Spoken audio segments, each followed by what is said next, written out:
Bom dia. Bom dia, Rafa. Tá conseguindo me ouvir bem? Tô vendo muito bem. Vou até baixar um pouquinho aqui, ó. Show Como de é que você bola. tá? Tudo bem? Tudo bem? E você, como é que estamos? Tudo bem, graças a Deus. Quanto Estamos tempo, né? sobrevivendo. Ah, é verdade, né? Mas acho que agora vai, né? Agora tá dando já tem uma previsão de abertura, né, das academias, que logo logo a Aham. gente tá aí de volta, né? Acho que sim. Acredito que sim. Ih, mexi aqui sem querer em alguma coisa. Russo, queria muito te agradecer por você estar aqui contribuindo com a gente. Um cara que tem. Pô, cada conversa contigo eu fico assim, caraca, cara, olha isso. Como é que pode saber tanto? Pô, eu que E agradeço. Pode ter eu certeza fico. que quem mais aprende sou eu, viu? Pode ter certeza. Toda vez que a gente fala um assunto, a gente tem que estudar mais ele, né? Então a Verdade. gente acaba aprendendo mais. Eu acho muito legal essa troca aí. Parabéns aí pela iniciativa. Está fazendo um excelente trabalho mesmo, Rafinha. Parabéns. Cara, obrigada, obrigada mesmo. E você é um nome de peso que deveria estar aqui mesmo, porque o objetivo do Obrigado. projeto realmente é levar informação acessível para as pessoas, é aguçar a curiosidade delas de ir atrás, porque são assuntos que a gente julga relevante, né, para você ser um bom profissional e prestar um serviço de qualidade para os nossos alunos. Então, É verdade. obrigada. Engraçado que eu te conheci, né, não sei se você lembra, num curso sobre dor crônica, que nós Verdade. éramos os únicos profissionais de educação física, que na época podia fazer curso ainda. E depois a gente se reencontrou na Bodytech, né? Como é louco isso. Verdade, no curso do Arthur Padão. Grande Arthur Padão. É, ele é um cara que já há muito tempo fala sobre dor, né? Um fisioterapeuta, para quem não conhece, vale a pena conhecer o trabalho dele. E, o, e nós nos conhecemos lá, um curso muito legal. Muito bom. E é um assunto muito relevante, né? Porque a gente vai comentar mais sobre esse assunto ao longo da live, mas nós temos um papel importantíssimo dentro desse quadro de dor, né? O Com exercício físico certeza. tem um papel importante. Então, realmente, o nosso papel é fundamental nesse quadro. Verdade. E já aproveita aí o embalo, que você está falando da importância. Conta pra gente aí quem é o Marcos Russo, para quem não te conhece, e por que ele chegou nesse mundo de dor crônica? Que importância teve isso? Perfeito. Bom, gente, eu sou formado já há 20 anos praticamente, e eu sou mestre em Educação Física pela UFRJ. Eu fiz algumas especializações em biomecânica, em treinamento funcional, em controle motor e, por último, uma em dor pelo Hospital Albert Einstein. Porém, o que acontece? Ao longo da minha vida, eu era, assim que eu me formei, eu trabalhava muito com treinamento de força e era muito voltado para a parte estética. Mas com o tempo de profissão, eu fui conhecendo outras áreas, né, e fui me importando cada vez mais em ter um trabalho mais voltado para como que o professor poderia intervir em doenças musculoesqueléticas ou metabólicas. E tanto que lá na Bodytech a gente faz um trabalho no CARE, que é justamente esse cuidado com os alunos, os pacientes que têm, por algum motivo, alguma patologia. Então, ao longo do tempo, eu fui mudando, migrando para essa área, tanto que o meu mestrado foi já na área de cérebro, que eu fui tentar me aproximar mais do cérebro, das questões centrais que envolvem o exercício e até algumas doenças onde o exercício pode intervir. E assim, o que eu mais aprendi ao longo desse tempo todo é a importância do trabalho multifatorial. Então, ao me aproximar mais dessa área que eu me aproximei hoje, que é de dor e de cérebro, eu percebi que a gente não vai resolver nada sozinho, a gente tem que ter a ajuda de todos os profissionais. Então, a minha jornada hoje se divide basicamente em duas partes. Eu ainda estou na parte prática, eu sou professor, trabalho com os alunos diretamente e também faço pesquisa, onde eu vou começar agora no final do ano um novo trabalho aí do doutorado. Então eu fico Legal. dividindo meio a meio, parte prática, parte pesquisa. E eu acho importante essa vivência. Acho legal, Com certeza. quando possível, o profissional estar nas duas áreas. Uhum. Então é Com isso, esse certeza. sou eu. E vamos falar um pouquinho dessa de dor crônica. Primeiro, você tem dados, acredito que sim, né, de a incidência disso? Então, a dor crônica, ela hoje já está em 1,9 bilhões de pessoas no mundo com dor crônica. Caramba. Inclusive, eu tenho que até atualizar, porque o meu último curso que eu dei, o meu slide estava 1,5. E aí, fazendo uma revisão na Caraca. literatura, já foi para 1,9. Para vocês terem uma ideia, 30% da população mundial tem dor crônica. Trazendo para a realidade nossa, do Brasil, mais de 2/3 da população brasileira tem dor crônica. E a dor crônica, ela não tem cura, ela tem controle. E a gente, né, e nós, professores de educação física, médicos, terapeutas, psicólogos, até nutricionistas, né, profissionais da saúde de uma forma geral, tem um papel assim, fundamental de como lidar com a dor crônica. Então, a tendência é aumentar. No Brasil, hoje, mais de 2/3 da população tem dor crônica. E, poxa, o que a gente tem de pessoas fazendo exercício físico é muito pouco. Verdade. Principalmente como prescrever para essa população. Por que tem tanta gente com dor crônica no mundo? Né? E por que é tão complexo? Então, justamente por isso. A gente vai conversar o porquê que ele é complexo e como que a gente deve realmente trabalhar com esses alunos. Mas os números só crescem. Caramba, Bom, ainda mais depois dessa pandemia, né? Eu acho que vai disparar. Exatamente, vai disparar. A segunda maior causa de afastamento do trabalho é a dor lombar.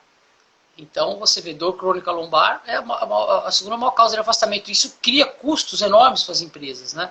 E nós trabalhamos isso de forma errada. Por quê? Nós, que eu digo, a área da saúde. Porque o que a gente sabe hoje é que quando você tem dor crônica lombar, a última coisa que você deve fazer é ficar em casa descansando. A gente vai falar mais sobre isso, mas de preferência não vá para casa descansar. A não ser que essa dor seja muito incapacitante, né, a um ponto absurdo, que aí é claro que nesse caso você tem que ficar em casa descansando. Mas na dor crônica, diferente da dor lombar, o que a gente tem que fazer é a pessoa se movimentar. Perfeito. Então dá um apanhado geral aí pra gente. O que é dor crônica? Qual é a diferença dela por acaso por uma dor normal? E existem dores diferentes, Russo? Basicamente, nós temos aí, para fazer uma divisão didática, 3 tipos de dor. A dor aguda, que é aquela dor que ela é muito comum quando você tem um processo inflamatório, você tem um estímulo mecânico ou térmico no seu braço, na sua perna, na sua periferia de uma forma geral, ou uma ruptura aí de um ligamento, de um tendão, aquela dor clássica de uma lesão tecidual clássica. Essa é a dor aguda, uma dor rápida, você sente ela rápida, porque a dor é um mecanismo de defesa. É normal ter dor. O que não é normal é ter dor persistente. Mas tem alguns casos na literatura de algumas doenças como pessoas que não sentem dor e essas pessoas morrem muito cedo, porque elas não têm um mecanismo de alerta para mostrar que tem algo errado. Então a dor aguda é aquela dor muito rápida, ela é muito precisa, você sabe localizar muito bem onde ela está. Você bateu o pé, você bateu as costas e ela está localizada ali, você aponta facilmente onde tem essa dor. E geralmente essa dor, quando acaba esse processo inflamatório, geralmente ela some e vida que segue, tranquilo. Existe um outro tipo de dor, que é uma lesão no sistema nervoso, no sistema somatosensorial. Como, por exemplo, alguns casos de algumas radiculopatias, ou então algumas dores neuropáticas clássicas em diabetes. Esse tipo de dor, geralmente, essas duas primeiras, tanto a aguda como a crônica, como a neuropática, geralmente, quem vai tratar melhor esse tipo de dor é o médico e o fisioterapeuta. Geralmente, ambos vão ajudar o aluno a sair da crise, porque é uma crise muito forte. Essa dor, por exemplo, neuropática, é aquela dor que a gente conhece como aquelas famosas radiações. Ela é uma dor que tem um formigamento, ela tem uma queimação, e às vezes pensou ali uma hérnia de disco, como tem muito bem o Sávio, que está aí junto com a gente, que é especialista em hérnia. Então, às vezes o cara está em crise, e aí, como é que você vai passar um exercício físico para quem está em crise? Então, nesse caso de dor, realmente o descanso é melhor. Olha, vai para casa, descansa. Você está com o pé inflamado, como é que você vai treinar? Você está com uma lesão, você precisa se reabilitar. E aí o médico e o fisioterapeuta, eles são peças-chave, eles vão ser sempre peças-chave, mas principalmente nesse tipo de dor, nós não temos muito o que fazer. Porém, vem o outro tipo de dor, que é a dor crônica, que a gente chama de nociplástica. Que dor é essa? Essa é a dor que 1,9 bilhões de pessoas estão sofrendo. É a dor que 2/3 da população brasileira, mais de 2/3, estão sofrendo, que 30% da população mundial. Esse tipo de dor é uma dor que você já não tem mais uma lesão tecidual, então você não tem mais um processo inflamatório, você não tem mais absolutamente nada que justifique, você não tem uma lesão no seu sistema nervoso, mas você sente dor. Por quê? Um exemplo, para vocês terem uma ideia, é a dor fantasma, que é aquela dor que você tem numa perna, que você não tem mais, que foi amputada. Como é que você vai ter dor numa perna amputada? Então transfere isso, por exemplo, para a lombar. Se você tem uma dor crônica lombar, você pode ter certeza que o problema não está mais na lombar. Assim como numa dor crônica fantasma, o problema já não está mais na perna, você já não tem mais perna. Então o que eu quero dizer é o seguinte, na dor crônica, o dano tecidual já é algo que já não faz mais sentido. E a lesão no sistema nervoso também. O que ocorre muitas vezes é que a dor pode ser mista, você tem um pouquinho de cada. Mas quando ela cronifica, a gente já não pode ficar olhando para só fator mecânico. Muito pelo contrário, a gente vai conversar sobre isso, mas quando ela cronifica, existe uma série de adaptações no corpo humano, negativas, né? E que vão realmente justificar o porquê tem essa dor. Então, uma pessoa que tem dor crônica, ela deve ter uma prescrição de exercício completamente diferente de uma pessoa que tem uma dor normal, aguda, que está apenas se reabilitando, ou de uma pessoa que não tem dor nenhuma. Então a gente tem que realmente conversar sobre isso, que a faculdade, de uma forma geral, não ensina isso. Para você ter uma ideia, a gente tem alguns dados de que apenas 6,5% das universidades no Brasil tem um currículo de dor, um currículo que atualiza os profissionais de fisioterapia em dor. E na medicina, nos últimos anos de medicina, e alguns trabalhos já mostraram que foram feitos questionários em relação à dor e o aproveitamento foi ruim. E após uma aula de neurofisiologia e de educação em dor, melhorou a nota desses médicos que estavam saindo. E na educação física, então, a gente nem tem sobre isso. Então é necessário também essa alteração curricular, essa atualização, para que esse número de pessoas com dor crônica diminua. Então, basicamente, 3 tipos de dor, e a dor crônica é onde o professor de educação física vai entrar muito. Por quê? Porque é aquela dor que o médico já te liberou, falando, cara, você não tem nada. Eu não estou vendo nenhum problema aí nos exames de imagem. O fisioterapeuta já te fez a reabilitação e falou, vida que segue, vamos embora, vamos treinar. E aí, o professor de educação física vai estar na linha de frente. E aí a gente tem que saber como prescrever, porque é bem diferente a prescrição. Então vamos entrar a fundo agora. Um afundo meio raso, né, Ruth? Porque a fundo tem que ser anos. Você citou no começo aí da importância do trabalho de outros profissionais, né, de uma equipe. E dor, ele tem muito a ver com esses fatores que está tão evidente agora, esse termo, que é o biopsicossocial. É óbvio que quanto mais pessoas trabalhando em cima, vai ser melhor para o resultado, mas vamos focar no professor de educação física. O que eu, como profissional, o que todo mundo que está nos assistindo precisa saber para começar a ter uma intervenção e para também não potencializar, porque você disse que a prescrição é bem diferente. Então, o que eu preciso saber como profissional? Nós vamos saber o seguinte. Primeiro, a gente tem que tentar detectar se é uma dor aguda ou uma dor crônica para poder ter uma intervenção correta. Então, uma forma da gente tentar fazer isso é o seguinte. Perguntando um pouquinho mais há quanto tempo essa dor existe na pessoa. Geralmente, a dor crônica, classicamente, ela é uma dor que persiste há mais tempo. Geralmente, aí, mais do que 3 meses. Então, você já liga um sinal de alerta. É uma dor difusa. Dificilmente ela é muito bem localizada. Ela é uma dor mais difusa. Às vezes minha dor é nas costas, mas ela é um pouquinho para cima, um pouquinho para baixo. Ela é uma dor que geralmente ela aumenta quando os fatores psicológicos estão de alguma forma aflorados. Então brigou com o namorado, brigou com a namorada, está estressado no trabalho, na quarentena, ansioso. Então são pistas que a gente pode ter de que a gente tem um aluno ali com dor crônica. Depois, o que a gente tem que ter?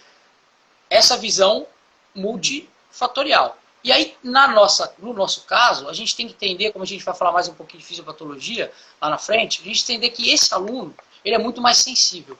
Então, o nosso treino ele tem que ser, no início, muito mais leve. Por quê?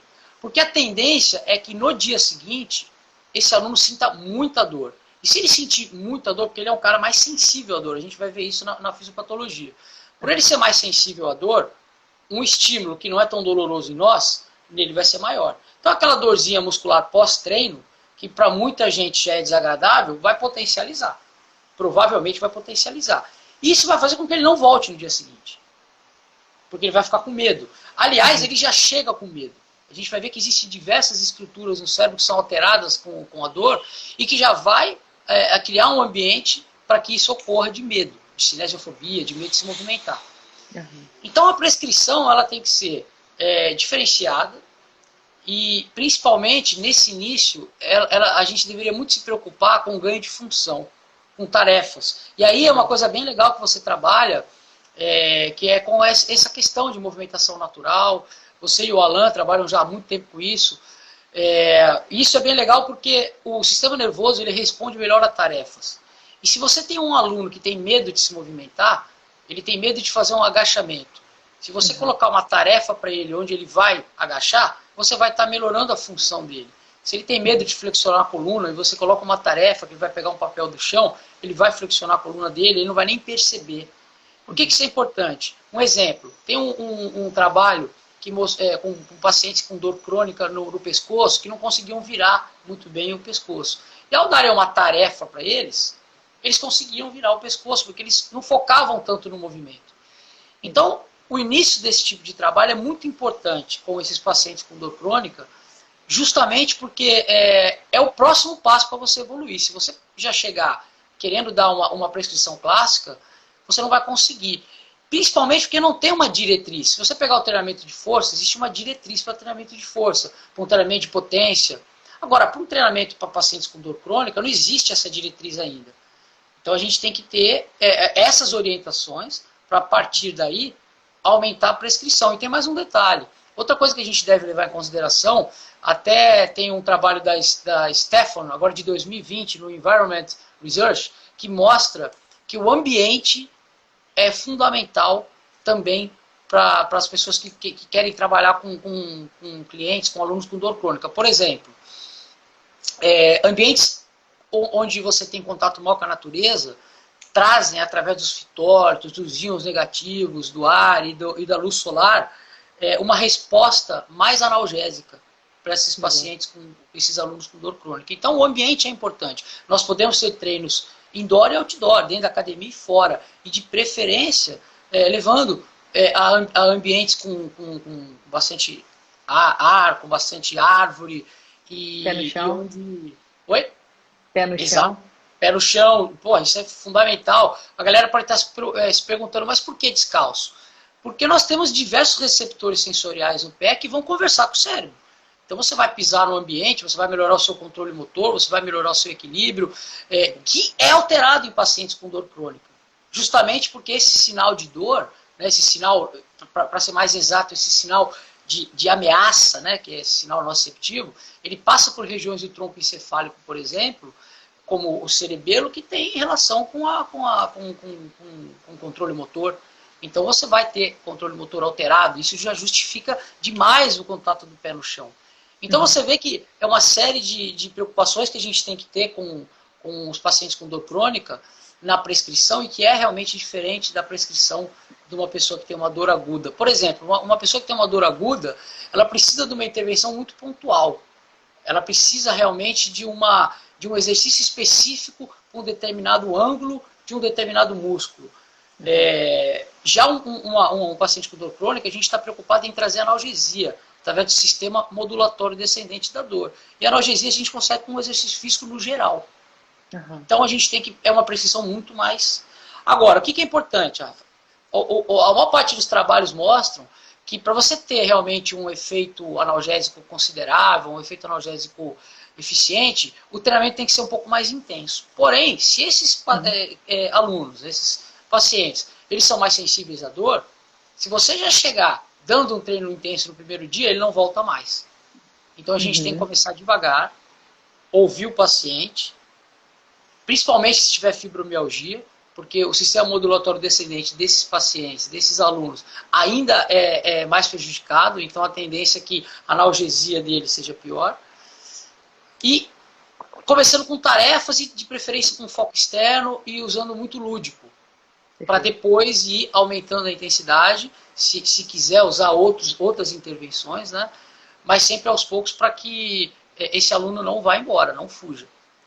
Gente, eu juro por Deus que não é combinado, porque as pessoas que vêm aqui, elas falam muito do lúdico, do foco externo, da movimentação natural, né? Vai achar que é combinado. A Rafaela só tá trazendo pessoas. Mas não é mesmo. Não é, e assim, é bem legal esse trabalho que você faz, que o Alan faz, o Alan acabou de entrar aqui, um abraço para ele, porque mais do que nunca, colocar o lúdico e o foco externo para o ganho de função é algo que tem que ter na prescrição da dor, tem que ter. Sem isso, dificilmente a gente vai evoluir. Legal, legal.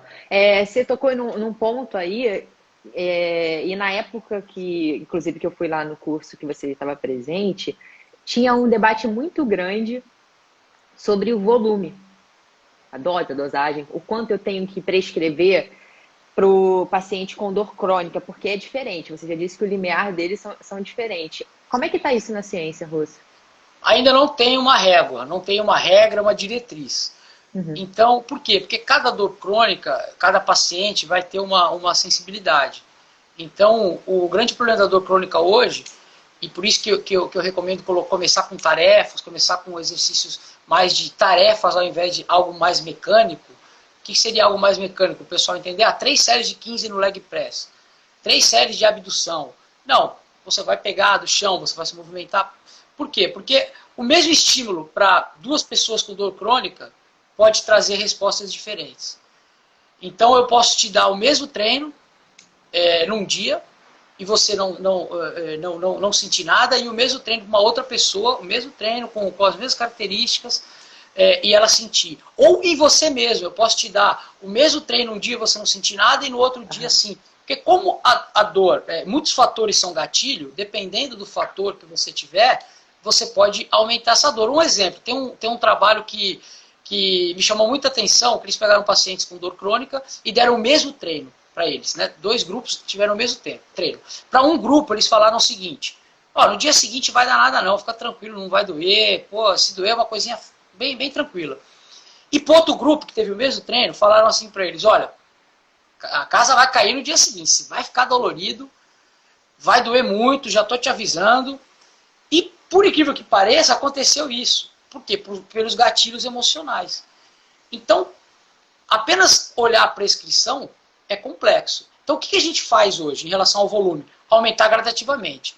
Você tem que ter um caderno ali, hoje em dia caderno quase ninguém usa, né? Mas digamos, você tem que ter algo que você tem de que notas. Você tem que ter um tablet ali, e você tem que anotar ali o volume que você deu naquele dia, de preferência erra para menos, né? Começa leve, e vai anotando. E você vai aumentando. Isso é o que a gente tem hoje de diretriz. Principalmente com percepções de esforço. Então, para facilitar a vida de quem está trabalhando com isso. Pegou um aluno com dor crônica hoje. Como que eu começo a trabalhar? Numa escala de percepção de esforço de 0 a 10, faz um treino com 4, com 5 de percepção de esforço. Tá difícil quanto? De 0 a 10. 4, 5. É isso que a gente vai ter hoje. Mas tá muito fácil. Mas no dia seguinte pode ser que tenha muita dor. Se não teve, aumenta um pouco. Mas não se assustem se no dia seguinte de um treino que você está acostumado a dar para esse aluno, ele ficar muito dolorido.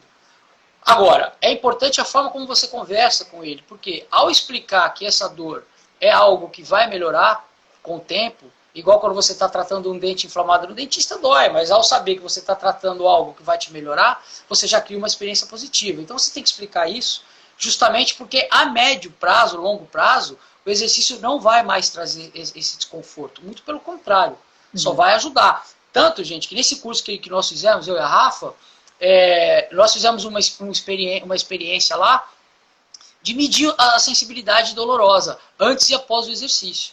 E aí, após o exercício, você tinha um aumento, era mais difícil você ter dor. A gente media isso através de um algômetro, que era um aparelho que você pressionava a pele, e após o exercício, o pesquisador tinha que fazer mais força no seu braço para você sentir dor, mostrando que você teve analgesia. Então isso é muito importante, porque não tem ainda um volume ou intensidade específica. A gente vai ter que variar para cada um. Cara, essa live deveria ter 3 horas, que eu tenho tanta coisa para te perguntar. Vamos embora. Deixa eu fazer uma pergunta antes da gente ir para a fisiopatologia. É muito complicado quem tem aluno com dor crônica, porque isso que você disse. Eu não sei, Russo, sinceramente, se eles vão chegar a um consenso algum dia, porque o ser humano é algo bem complexo. E uma das, pelo menos no meu caso, uma das maiores dificuldades é a educação. Você disse da importância da gente falar para as pessoas, porque geralmente são pessoas que têm crenças muito enraizadas. Então, eu já fiz de tudo. Eu já cheguei com o pé na porta, eu já não falei nada, eu já ignorei a dor da pessoa, e é muito difícil. dotar isso. Porque são pessoas muito diferentes. Com pessoas dá certo você chegar com o pé na porta, entre aspas, tá? Não é falando que você está falando besteira. E tem pessoas que eu não falar de dor ajuda, mas tem pessoas que não, que eu preciso dar uma atenção para a dor da pessoa. Existe algo na literatura falando sobre a educação, a comunicação, como ela tem que ser? Ou é igual o volume, não sabe ainda, cada pessoa é uma pessoa? A gente tem estudos de educação em dor. E o Moseley, que é um pesquisador que trabalha muito com essa questão na Austrália, ele já mostrou que a educação em dor ajuda a reduzir a dor, diminuir a cinesiofobia, por exemplo, diminuir a incapacidade, aumentar as expectativas positivas. E o que seria essa educação em dor? Primeiro que assim, quando a gente pensa em educação em dor, a gente tem que pensar num trabalho multidisciplinar. Então a gente tem que pensar que a gente tem que chegar para esse aluno e pedir para que ele procure um psicólogo, para que ele vá com frequência ao médico e tenha ajuda do a gente já tem hoje nutricionistas trabalhando muito com dor crônica também, com dietas anti-inflamatórias.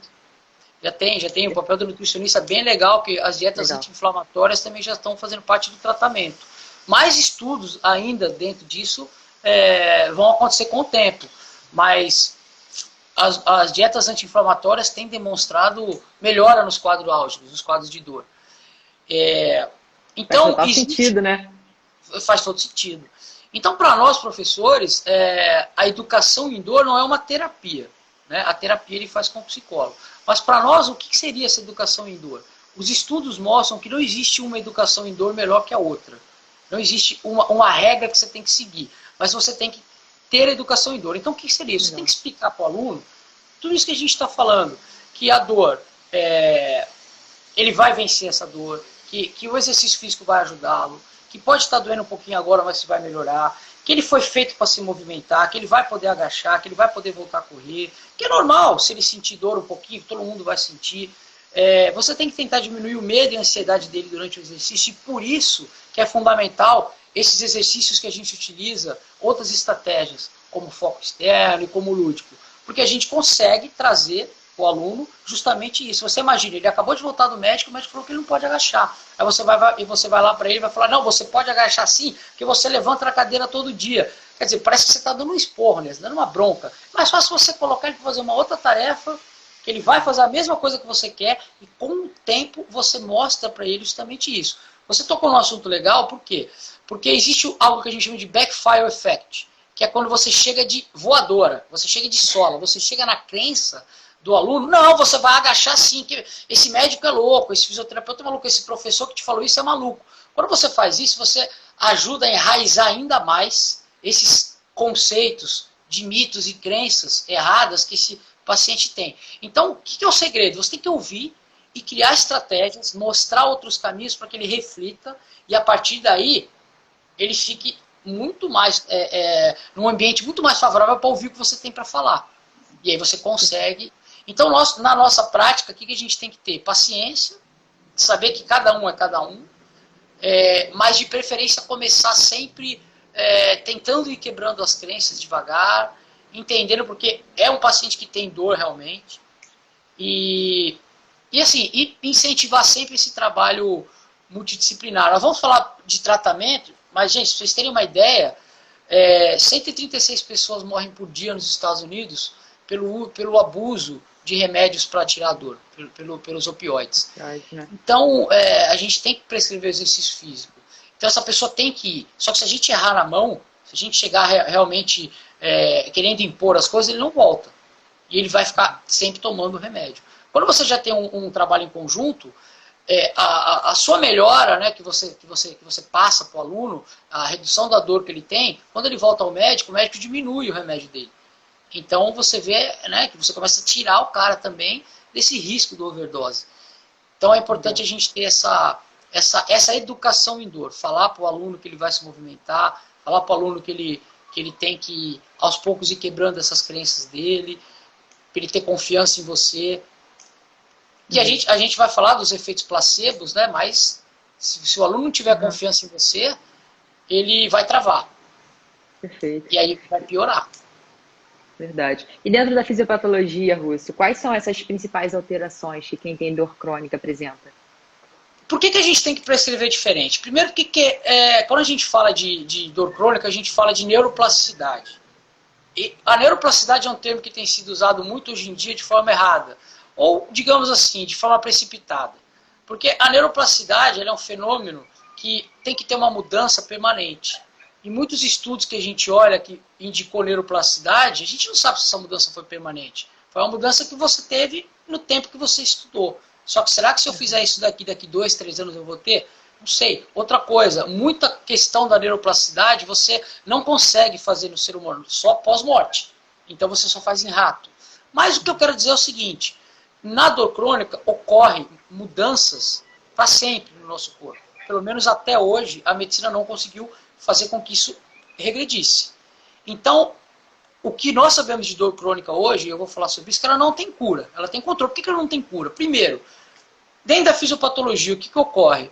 Ocorrem alterações no corpo, na árvore dendrítica, por exemplo. Então você tem os axônios, eles passam a ter um aumento no número de espículas dendríticas. Então, por exemplo, para quem não sabe o que eu estou falando, imagina um axônio, né, aquele neurônio que tem aquelas terminações, ele tem uma ou duas terminações, passa a ter 3, 4, 5. Ou seja, ele vai captar muito mais do ambiente os estímulos. Porque nós temos nossos receptores, que são terminações nervosas livres, que captam estímulos mecânicos, térmicos ou químicos vindo da periferia e levam para o cérebro, para a medula e para o cérebro, para que o cérebro entenda, tenha percepção se aquilo é perigoso ou não.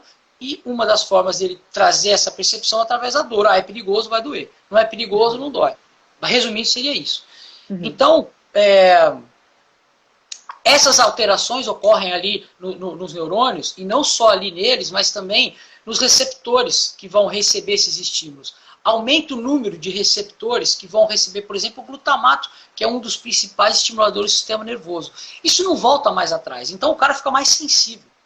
E uma vez que ele fica mais sensível, esse sinal vai começar a subir. Porque o ponto final dessa estação é o cérebro, as partes mais altas. Até ele chegar lá em cima, ele vai modificando o seu sono, porque ele passa pelas áreas de sono, por exemplo, para a formação reticular. Ele passa pelo cerebelo, então ele vai mudar o seu controle motor. Ele passa pelo bulbo e altera a sua respiração, seu padrão respiratório. Ele altera a sua fome. Ele altera o seu medo, porque ele passa por regiões do cérebro como a ínsula, e por isso você tem cinesiofobia, ou pelo menos isso ajuda a aumentar a sua cinesiofobia. E ele começa a diminuir a massa cinzenta do cérebro. Então nós temos hoje estudos com ressonância magnética funcional mostrando que pacientes com dor crônica perdem em média 1,3 centímetros cúbicos de massa cinzenta por ano, e diversas regiões do cérebro, por exemplo, como o córtex pré-frontal, a amígdala, o hipocampo, eles sofrem diminuição na massa cinzenta. E qual que é o grande problema? O problema é que isso se torna um ciclo. Porque quanto menos massa cinzenta, os artigos mostram que mais dor. E o que ajuda a aumentar a massa cinzenta? É o remédio? Não. É o exercício físico. Tem um artigo de 2016 do Batoli que ele mostra que o exercício físico pode aumentar em até 85% o volume da massa cinzenta. Então o exercício físico ele é fundamental. Ele tem que ser feito. Porque ele vai tentar reverter. Agora, se ele vai conseguir reverter essa questão de forma significativa na massa cinzenta, a gente não sabe. Isso é motivo ainda de mais pesquisas. Mas ele vai aumentar a cascata de neurotransmissores analgésicos. Isso vai trazer alívio, vai trazer analgesia para o nosso aluno. Então, o que acontece? A partir do momento que esse aluno teve essas mudanças, seria muito simples, seria muito reducionista da nossa parte querer tentar explicar a dor dele, porque é um músculo que está fraco, é um músculo que está não sei o quê, é um joelho que está valgo. Já não é mais, né, esse tipo de preocupação que a gente tem que ter. Porque você já teve alterações nos neurônios, você já teve alterações no número de receptores que vão receber esses estímulos, você já teve alterações no cérebro, o buraco é muito mais embaixo. Então você precisa realmente de uma intervenção multidisciplinar. Não vai ser um mini-band que vai funcionar. Qualquer intervenção que você fizer como exercício, nesse caso só vai servir para analgesia. Por exemplo, pegaram pacientes com dor patelofemoral, que é aquela dor ali que a pessoa tem ali próximo do joelho, por exemplo. Só que eles fizeram 3 grupos. Um fez exercícios voltados para o joelho, porque acreditava-se que o problema estava lá, naquela região. Outro grupo falou, não, o seu joelho dói porque o seu glúteo é fraco. Algo que a gente ouve todo dia. Aí foram lá e fizeram só para o glúteo. Não, é o glúteo. E o outro grupo falou, quer saber? Vamos fazer exercício qualquer um. Os 3 tiveram melhora. Porque nesse caso, que não é um problema específico do joelho, e sim um problema crônico, o que a gente quer é analgesia. E qualquer exercício vai trazer analgesia.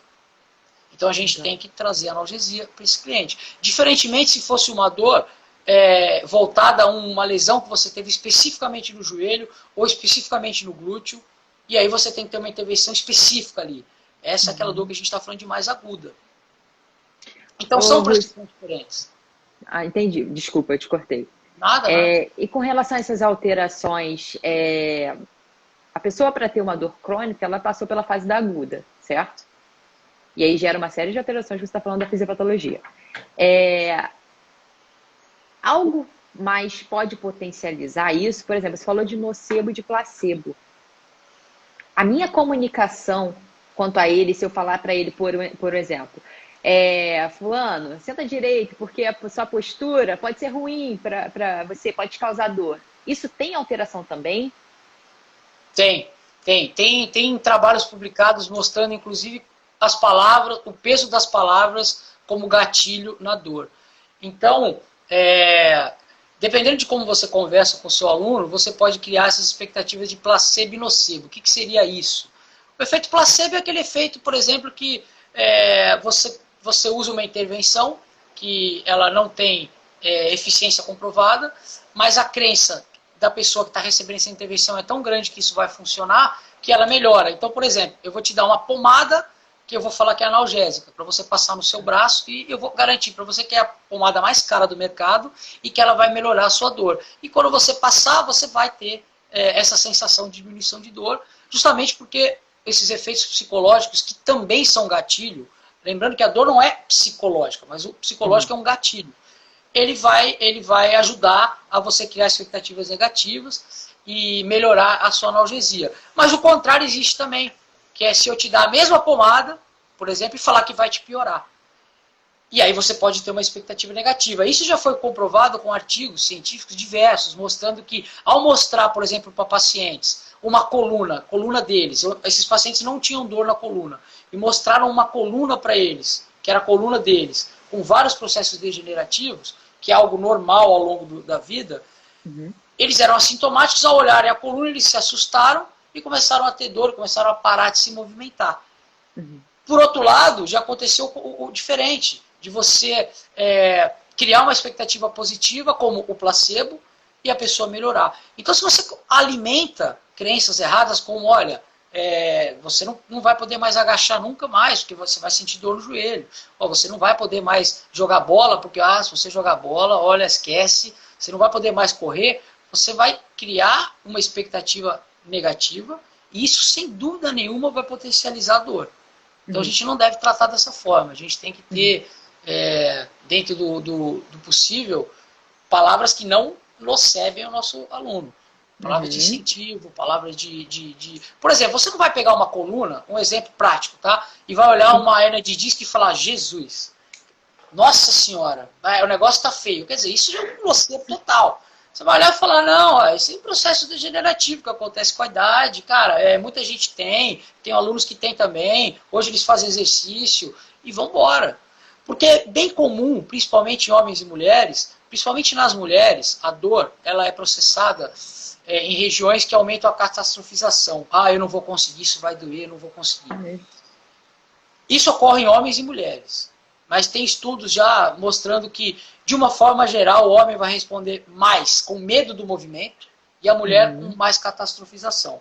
Então, se você já chegar aumentando isso, olha, essa coluna aqui já era, nasce de novo. Quer dizer, falar uma coisa dessa, né, você está ajudando a enterrar, né, as expectativas. Então, você tem que ter esse discernimento, esse cuidado.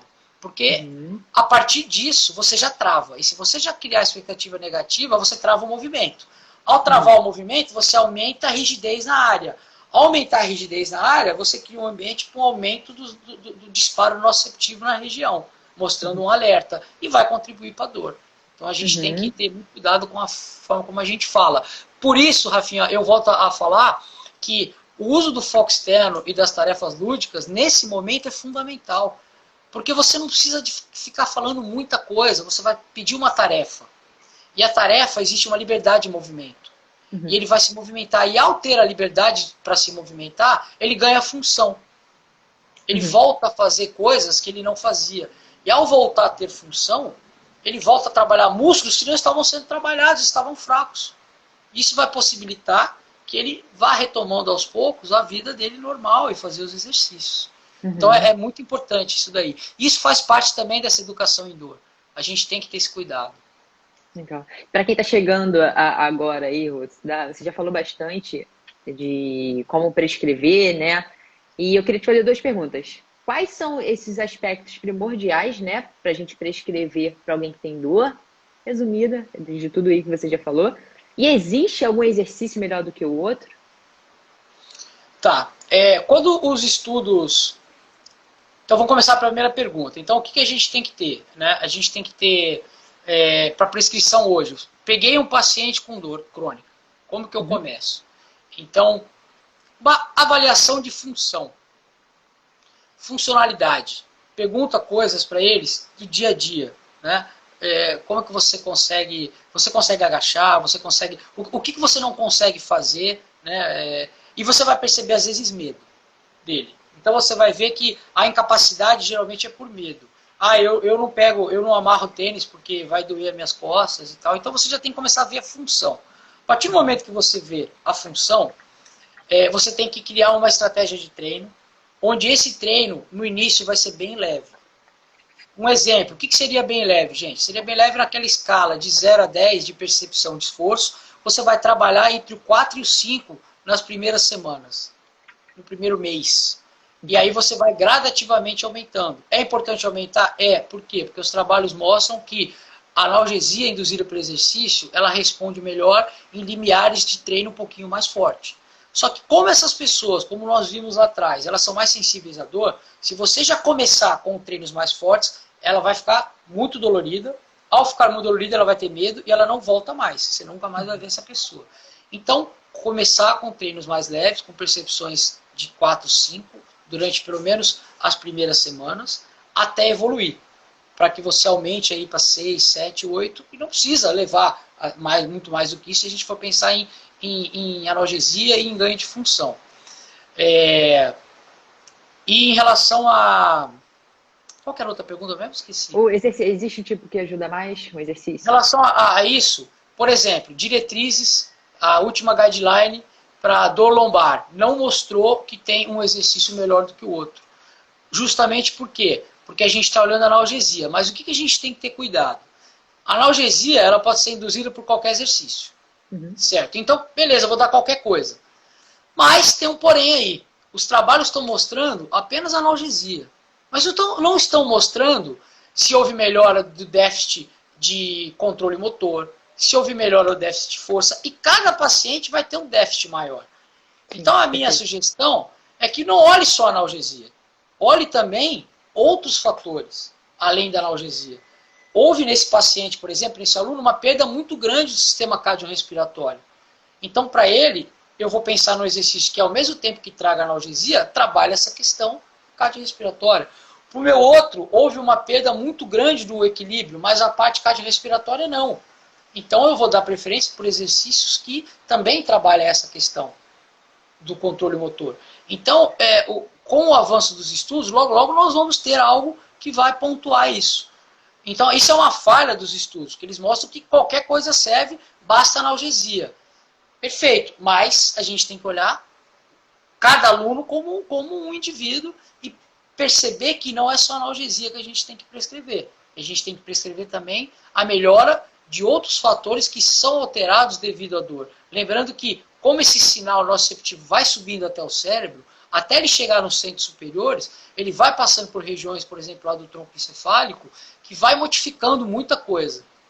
Vai modificando o sono, a fome, vai modificando o humor, vai modificando o controle motor, vai modificando a respiração. Então é importante colocar exercícios assim, né, de respiratórios, exercícios de controle motor, de força, justamente para não pensar só na analgesia. Resumindo, o que o pessoal tem que olhar muito?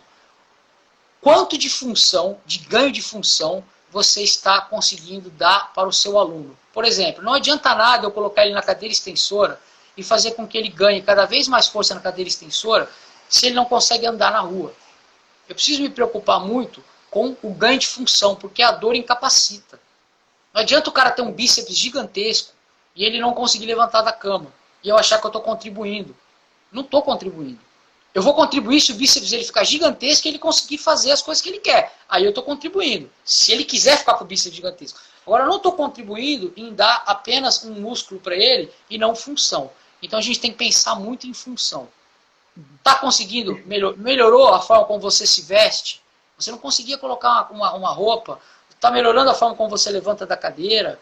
Você não conseguia brincar com seu filho, você está conseguindo. Você não conseguia pegar onda, você está conseguindo. Você não conseguia jogar bola, você está conseguindo. Então a gente tem que se preocupar muito com função. A partir daí, a gente começa a evoluir. Nós temos umas perguntas aqui, mas antes eu queria falar sobre tratamentos. Qual é a melhor intervenção? Tratamento, vamos lá. Então, quem for curioso, por exemplo, coloca aí crise dos opioides. Vai encontrar que a gente está tendo uma crise com os remédios para tratamento de dor crônica. Então, 136 americanos morrem por dia devido ao uso de opioides. Então, nós não somos médicos. Nós não podemos chegar para os alunos e falar assim, opa, vamos parar de tomar remédio. Seria uma responsabilidade enorme. Quem faz isso é o médico. Porém, o exercício físico vai levar a um quadro de analgesia e, muito provável, o médico vai diminuir o remédio. Então, isso é excelente. Então, o tratamento de primeira linha não é o remédio, porque o remédio vai criar dependência. A dependência pode levar a overdose. Outra coisa, nós temos um sistema endógeno do nosso corpo mesmo de analgesia, que ele é liberado pelo exercício. O uso do remédio começa a diminuir a eficácia desse sistema, que geralmente já é mais falho em pacientes com dor crônica. Ou seja, então o remédio a longo prazo, a curto prazo ele te tira da incapacidade da dor e você vai ficar tomando ele. Além da overdose, você ainda tem a diminuição da eficiência desse seu sistema protetivo, modulatório e descendente de dor. Você começa a perder, você começa a diminuir, até a chegar a alguns pontos, de alguns pesquisadores já falarem, que você pode exterminar. Não sei se vai chegar a esse ponto, isso é uma questão muito discutida, mas é comum alguns pesquisadores falar isso. Então, se não é o remédio a primeira linha, e o remédio deve ser algo que deve ser reduzido aos poucos, hoje o que a gente tem de primeira linha, dentro da intervenção multidisciplinar, é o exercício físico. Porque o exercício físico ele vai te ajudar a ter analgesia, vai ajudar a você diminuir a sua incapacidade, a aumentar a massa cinzenta, que é algo que diminui 1,3 centímetros cúbicos é perdido por ano em pacientes com dor crônica, ajuda a aumentar a massa cinzenta. Então, o exercício físico. O que nós temos de perspectivas futuras? Existe hoje, por exemplo, estimulação magnética transcraniana. No laboratório onde eu pesquiso, que é lá da UFRJ de mapeamento cerebral e integração sensório-motora, nós temos um aparelho lá, que é o TMS. Então o TMS é algo caríssimo e que não é muito complicado você ter o TMS para você atender as pessoas. Não é todo mundo que pode usar. Nós, professores de educação física, não podemos comprar um TMS e sair usando para os outros. Mas o que é isso? São correntes elétricas que você estimula regiões do cérebro para tentar, como por exemplo o córtex motor ou o córtex frontal dorsolateral. Tem estudos que mostram que tem resultado, em alguns casos, outros não, mas de uma forma geral é uma estimulação magnética para você aumentar a analgesia. Mas não se sabe se isso aumenta a massa cinzenta. O exercício aumenta. Isso não vai te ganhar função. Você vai estar sentado, vai melhorar a sua dor, só que você vai ter dificuldade de andar depois. Então o exercício físico ainda é a primeira linha. Outra questão, que o pessoal da Alemanha e da USP estão estudando muito, é a questão da epigenética. Então, lá na frente, o que está sendo olhado muito pela medicina é tentar intervenções epigenéticas. Então, no envolvimento do DNA. Perceberam já que aquele DNA, que é todo em forma de espiral, existem intervenções ali que afrouxam isso e já mostraram melhora na redução da dor. Mas como é que eu vou fazer isso, né? É complicado, então isso não se sabe. Ainda é uma perspectiva futura. Então é o exercício físico, o trabalho multidisciplinar, mas principalmente o exercício físico. O exercício físico é a linha de frente e está na nossa mão, né? Está na nossa mão. A gente tem que ter muito cuidado e critério para ajudar. Como foi falado aqui, eu não estou conseguindo ver todas as perguntas, mas apareceu uma para mim aqui, que é difícil a gente passar essa orientação realmente para os alunos. É difícil. Uhum. Mas é o que a gente tem que fazer. Além da gente passar isso, é importantíssimo, gente, o seguinte, que você tenha uma equipe que fale a mesma língua. Não adianta você defender uma coisa e o médico da sua equipe defender outra. Não. Então é importante que você procure profissionais que trabalham com dor. Porque esses profissionais vão estar alinhados. Então o médico que trabalha com dor vai ter o mesmo discurso do que o psicólogo que trabalha com dor, do que o nutricionista que trabalha com dor, e do que o fisioterapeuta e do que o seu. Aí não vai ter conflito de informação. Se não tiver conflito de informação e todo mundo falando a mesma língua, talvez ajude a resolver essa questão da pessoa não querer receber a informação. Porque ela vai estar blindada de profissionais dando a mesma informação. O ruim é quando cada um fala um. Aí fica uma bagunça. Verdade. Aí a gente não evolui. Com certeza. Contribuição aqui do Fábio Cauê, falando que o próprio exercício físico é uma intervenção epigenética. Pô, a Cauê é o nosso mestre aí, né? O nosso doutor, pós-doc aí, um cara que ajuda muito a gente aí. E realmente, você vê, o exercício é a intervenção, né? É importantíssimo. Obrigado, Cauê, pela intervenção, pela força. E a gente tem que fazer as pessoas se movimentarem. Mais de 2/3 da população sofre de dor crônica. Mais de 2/3 da população está precisando da nossa ajuda. 1,9 bilhões de pessoas, 30% da população mundial. A gente tem muita coisa aí para trabalhar. Cara, Russo, eu não sei o que eu faço, porque tem pergunta pra caramba, cara. E não Bora. sei se dá tempo. Bora. Então, se não der tempo, a gente volta para responder algumas perguntas? Sem problema nenhum. Então, fechou, gente. Fica aí que a gente vai voltar para responder. Tem 4 perguntas aqui já comigo. Eu queria que você, para quem não puder ficar, e vai ver no YouTube depois, hein, gente? YouTube, Spotify. Para quem quer estudar mais sobre isso, Russo, antes da gente ir para as perguntas, que dicas que você dá aí de material? Legal, Rafa. O pessoal que quiser entrar em contato comigo, eu passo o material, mas assim, eu vou adiantar algumas coisas. Existem cursos nessa área, eu mesmo vou dar alguns cursos, ainda não estou dando, estou esperando acabar a pandemia, então o pessoal pode entrar em contato comigo. Mas artigo, tem que ler artigo, então tem que buscar artigos de dor e exercício. Hipoalgesia induzida pelo exercício, cair para cima, cair para dentro dos artigos, ou procurar cursos na área de neurociência e dor e exercício.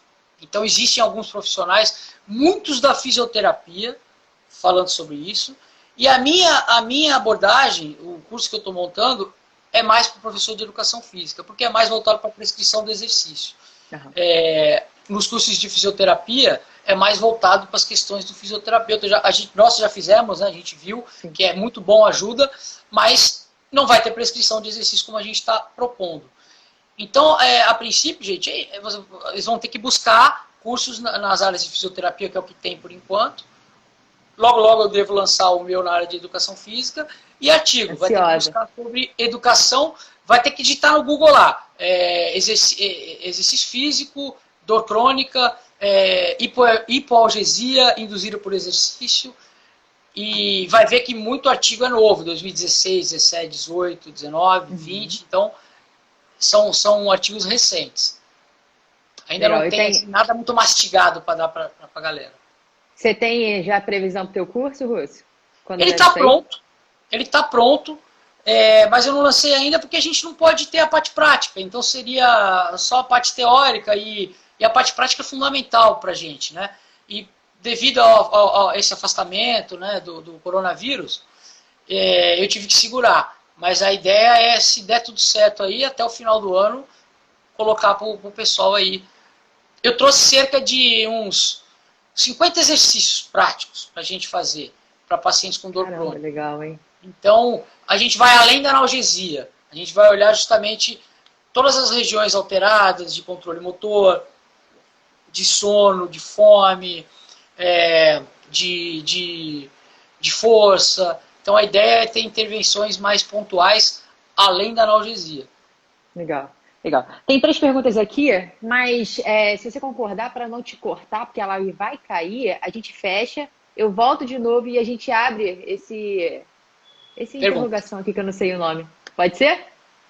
Claro, vamos abrir outra live, vamos embora. Vou abrir outra. Gente, fica aí, hein? Já manda pro pessoal aí para acompanhar a gente e fazer pergunta. Já volto.